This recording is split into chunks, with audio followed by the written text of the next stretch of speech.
Salve, salve família vascaína! Tô na área para mais um vídeo. Se você está chegando pela primeira vez aqui e não me conhece, muito prazer, meu nome é Eduardo. Peço que você se inscreva no canal, tá vendo esse botãozinho vermelho aí embaixo escrito inscreva-se? Então, se inscreva no canal, está quase chegando a 2.000 inscritos, então eu conto com a sua ajuda e a sua colaboração. Uma outra coisa que ajuda bastante também é você deixar seu like no vídeo, que isso ajuda a gente a divulgar nossos vídeos na plataforma do YouTube. Ativa o sininho também para toda vez que eu postar vídeo aqui você ficar ligado no conteúdo aqui do canal e claro, compartilhe nas suas redes sociais, que isso ajuda bastante também a gente a expandir o nosso canal.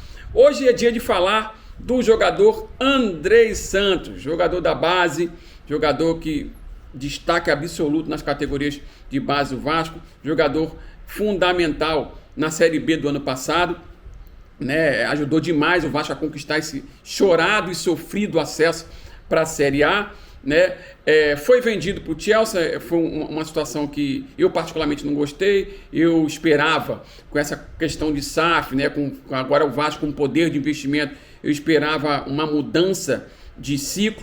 Né? Qual era o ciclo antes? Era os jogadores da base, o Vasco na impossibilidade de fazer investimentos, né, no time profissional, o Vasco recorria à base, muitas vezes pulando etapa dos meninos, né, e colocando eles numa situação de responsabilidade, uma carga muito acima do que eles poderiam entregar. Então eles oscilavam demais, eram pressionados, claro, a torcida sofrida, né, durante anos, querendo resultados imediatos, e a gente sabe que cada jogador da base ele tem seu tempo de maturação. Né? Então, para ter resultado imediato, teria que subir 10 Neymar da vida. Só um exemplo. Né? E é raro, isso é exceção. A regra é o quê? É o jogador passar por aquele período de transição base profissional. Não é fácil, é uma transição difícil, muda radicalmente todos os parâmetros, seja físico, seja técnico, dependendo da situação, até tático, né? O menino precisa mudar sua estrutura física, então é uma série de situações, né, que demandam um tempo até o jogador, né, ir evoluindo de forma satisfatória. E aquele ciclo antigo não permitia que esses meninos da base evoluíssem de forma satisfatória, pelo fato de eles pularem muitas etapas aí. E com essa questão da SAF, né, do poder de investimento, o Vasco ter agora o poder de investimento do clube, o que eu esperava? Uma montagem de um elenco forte, né, para ser referência para esses meninos da base, né, para eles subirem sem ter essa responsabilidade de, por exemplo, tirar o Vasco, evitar um possível rebaixamento do Vasco, que nem jogaram essa carga em cima do Thales Magno, por exemplo. Né? E eu esperava isso. Eles ali no elenco, né, justamente nesse tempo de maturação, eles evoluindo fisicamente, tecnicamente, para depois, pouco tempo depois, eles irem entrando aos pouquinhos no time titular, sempre com a referência do titular absoluto e eles ali compondo o elenco, e a partir daí do desenvolvimento deles, uns evoluem de forma mais rápida, outros de forma mais lenta, né, chegarem a uma situação de brigarem pela titularidade, de repente até ser titular absoluto, se destacar no campeonato da Série A e depois sim ser vendido aí por um alto valor. Era isso que eu esperava, não foi o que aconteceu. No caso do Andrei, claro, muitos falam que teve essa questão de imbróglio na renovação e realmente teve isso, né, que o Vasco ficou de certa forma aí com mãos atadas, até quando isso é verdade eu não sei, porque a gente não convive nesse ambiente aí, né? Então o Andrei foi vendido e na impossibilidade de tirar o visto de trabalho na Inglaterra, ele teve que voltar. Aí foi outra celeuma, porque foi divulgada a exaustão aí que ele não voltaria para o Vasco, que ele estava interessado em ir para o Palmeiras. Aí o Palmeiras lá teve um imbróglio com o Chelsea lá na negociação, desistiu e ele acabou retornando para o Vasco. A gente sabe que esse ambiente vascaíno é muito tóxico em relação a notícias, né? Então a gente as fontes não são 100% confiáveis, umas com credibilidade próxima a zero, outras com credibilidade baixa, então não dá para confiar 100% em nada do que é divulgado. Mas o fato foi que foi divulgado que ele não voltaria para o Vasco, ele voltou para o Vasco, né, numa condição bem específica, com prazo de validade, já está retornando ao Chelsea aí, e jogou pouco no Campeonato Carioca, jogou apenas 4 jogos. Eu vou colocar na tela aqui os números dele aqui, ó. Olha aqui, ó. Jogou 4 jogos no Campeonato Carioca, né? Mesmo esses 4 jogos já foi suficiente para ele se alçar, para ele se destacar num quesito específico, né? Que é o quê? cabeçada por gol, olha lá, remate de cabeça. Foram 4 remates de cabeça, 14º do Campeonato Carioca. Ele realmente tem bom posicionamento nessa questão dentro da área, né? Em bola aérea, né? À toa que fez gols de cabeça na Série B e ajudou a gente bastante. Aqui, ó, ações bem-sucedidas, 54%. Remates à baliza, apenas 28,6%. Passes certos, 80,9%. Passe longo certo, 66,7%. Dribles com sucesso, apenas 28,6%. Duelos ganhos, 44,7%. E duelos aéreos ganhos, 50%. Então você pode ver que os números dele oscilam um pouquinho, né? Até a performance dele oscila um pouquinho. E aí a gente vem apresentar algumas variáveis. Por exemplo, né, ele, em certo momento, ele jogou como segundo volante, né?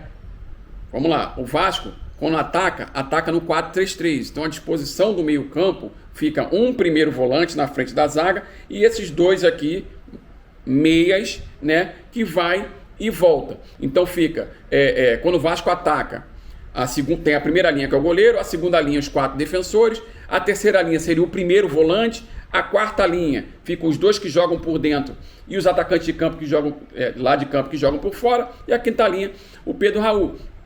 Então nessa quarta linha aqui, né, que ele jogou, foi um problema oriundo, né, de uma mudança de comportamento do time.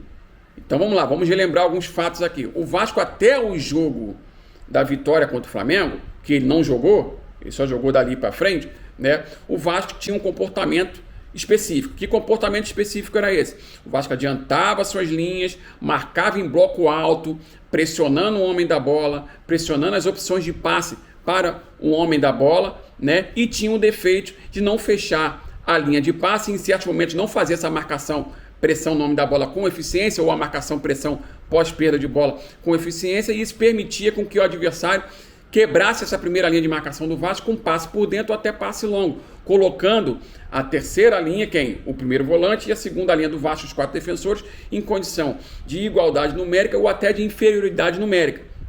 E isso era o que estava acontecendo. Então o Vasco, pelo fato de marcar em bloco alto, ou às vezes até em bloco intermediário, mas sempre pressionando o homem da bola e pressionando as opções de passe, o Vasco, em muitas oportunidades, roubou a bola ainda no seu campo de ataque, campo de defesa do adversário, e com a ultrapassagem dos laterais, seja por dentro, seja por fora, trocando de posição com os atacantes lá de campo, né? E as jogadas por dentro, principalmente com o Jair e o Alex Teixeira. Antes do Andrei chegar, o Alex Teixeira jogava por dentro e o Eric Marcos jogava por fora. O Vasco construía muitas jogadas, né? E tinha várias chances de gol, muitas finalizações por partida, né? Inclusive a torcida pressionava bastante, porque muitas finalizações por partida, mas erro demais, principalmente do Pedro Raul nas finalizações, né? Quando o Andrei chega, ele chega justamente numa condição que o Vasco vai pegar o Flamengo e que o Vasco muda totalmente sua postura. O Vasco deixa de marcar pressão, deixa de marcar em bloco alto, baixa o seu bloco, né, para o bloco intermediário, ou às vezes até em bloco baixo, né, dando a posse de bola para o Flamengo, sem pressionar o homem da bola, sem pressionar as opções de passe, e fica o Flamengo controlando o jogo, mantendo a posse de bola, e o Vasco esperando o Flamengo para tentar dar o bote e sair no contra-ataque. Das vezes que o Vasco fazia isso, o Vasco roubava e fazia ligação direta ou para o Pedro Raul, ou para o Gabriel Peck, ou às vezes até para o próprio Alex Teixeira, que foi deslocado para jogar pela ponta. Se lembra daquele clássico que o Galaz entrou no lugar do Rodrigo? Então, 40% da jogada de ataque do Vasco foi justamente pelo lado esquerdo, com Galaz e Alex Teixeira, né? Então, quando você joga nesse formato, que você rouba a bola e opta por fazer a ligação direta, o que acontece com o meio de campo? O meio de campo rouba a bola, faz a ligação direta, né? Aí cria-se um espaço entre os jogadores da frente e os jogadores do meio campo, né? Então, quando você acelera essa transição ofensiva com bola longa, você coloca o seu atacante lá de campo, né, em condição ou de igualdade numérica, ou às vezes até de inferioridade numérica, porque a transição defensiva do Flamengo ela acontecia de forma rápida. Então, o Vasco não saía de forma rápida, deixava o seu atacante de lado de campo em inferioridade numérica, o atacante perdia a bola e voltava o Flamengo com a posse de bola. Então, os jogadores de meio campo ficam o tempo todo correndo sem a bola, né? Correndo sem a bola o tempo todo, sendo envolvido. Eu não entendi essa mudança de postura, e não foi só contra o Flamengo, foi assim, por exemplo, contra o Bangu e contra o próprio ABC, não é à toa que foi eliminado justamente por causa dessa mudança de postura. Se tivesse jogado contra o ABC, que nem estava jogando o Campeonato Carioca, até o clássico contra o Flamengo que o Vasco ganhou, provavelmente o Vasco passaria de fase, né? Mas inexplicavelmente, né, mudou, o treinador não foi questionado em relação a isso, né, e o Vasco foi eliminado. Então, quando o Vasco muda essa postura, os jogadores por dentro caem de rendimento, tanto o Andrei quanto o Jair, né? Porque os dois correm o tempo todo sem a bola, né? A transição defensiva dos dois acontece de forma lenta. Quando o Vasco avançava suas linhas para tentar pressionar um pouquinho, vem o passe entre linhas e ficava só o Rodrigo para o combate direto e os 4 defensores lá atrás com os 2 por dentro, fazendo a transição defensiva lenta. Então, por isso que em diversas oportunidades o Flamengo teve o controle absoluto na intermediária do Vasco, envolvendo o Rodrigo. Não só o Rodrigo, como o próprio Andrei quando jogou como primeiro volante. Envolvendo de forma tranquila, com o Gerson, com o Ayrton Lucas pela esquerda, o Arrascaeta e às vezes até o Thiago Maia, que jogava como terceiro zagueiro, né, se aproximava, inclusive finalizando de média e longa distância. Então o Flamengo, como joga mais próximo, os jogadores do Flamengo jogam mais próximos uns dos outros, em diversas oportunidades criaram superioridade numérica envolvendo os jogadores do Vasco no meio campo. Por isso que eles criaram N chances na frente da zaga do Vasco, seja em chute de média e longa distância, seja cavadinha por cima da defesa, que nem o Matheus Gonçalves fez e deixou o Gabigol na cara do gol, né? E esses jogadores, tanto o Jair quanto o Andrei, ficaram prejudicados e o rendimento caiu, né? Então teve essa oscilação do Andrei. Eu ouvi o treinador falando que provavelmente o Andrei vai ser escalado como primeiro volante. Ele faz essa função também com característica diferente do Rodrigo, né? E vamos ver como é que ele vai se comportar nesses poucos jogos que ele vai jogar no Campeonato Brasileiro. Eu acho que o meio-campo do Vasco é um meio-campo que precisa de reforço, principalmente um primeiro volante, porque o primeiro volante marcador, né, experiente, porque isso você dá um suporte defensivo maior, né, e você dá até uma tranquilidade para esses 2 meias que jogam por dentro, o Jair e o Andrei, de avançarem e se aproximarem, né, para a construção de jogadas na intermediária do adversário de forma mais tranquila. Quando joga um primeiro volante sem ter tanto poder de marcação assim, ou inexperiente, isso força eles a terem uma prudência maior na questão de se aproximar na área. Ou então, e isso causa uma prudência maior, né? Então o Vasco cai o poder de construção de jogadas, né? Cai o poder de construção de jogadas. Nem à toa que os parâmetros deles, por exemplo, na construção de jogada não é tão alto assim. Por exemplo, que nem eu falei para vocês, arremates à baliza, apenas 28%. Então, não é aquela questão de se eles avançam, né, para chegar como elemento surpresa, que nem o Jair fez muito até o clássico contra o Flamengo, né, e tem números altos, inclusive, que eu vou mostrar no vídeo que eu fizer dele, né, com essa mudança de postura, isso faz com que a performance caia, né? Então, essa é uma das preocupações que eu tenho em relação ao time, agora falando de forma coletiva, né? E que eu espero que isso seja corrigido para o Campeonato Brasileiro, porque o Campeonato Brasileiro é um campeonato muito mais forte tecnicamente, os jogadores são mais experientes, mais qualificados, né? E o Vasco vai precisar ajustar esse meio campo aí, tanto em termos de marcação, porque os 2 que jogam por dentro não têm tanto poder de marcação assim, tem que ajustar o poder de marcação, tem que ajustar a transição defensiva, tem que ser feita de forma mais rápida, se quiser marcar em bloco intermediário, ou às vezes até em bloco alto, vai ter que fazer essa transição defensiva de forma rápida, principalmente quem joga por dentro. Isso tudo ficou como pendência aí que eu vi do Carioca, e vamos ver se o treinador,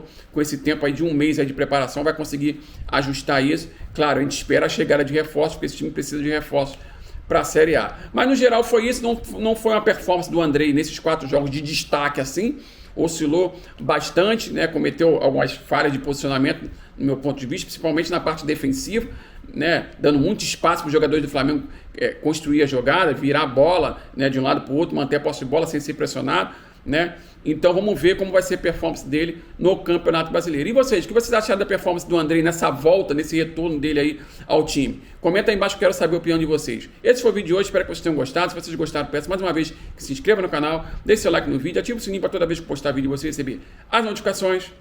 Um abraço e até o próximo vídeo. Valeu!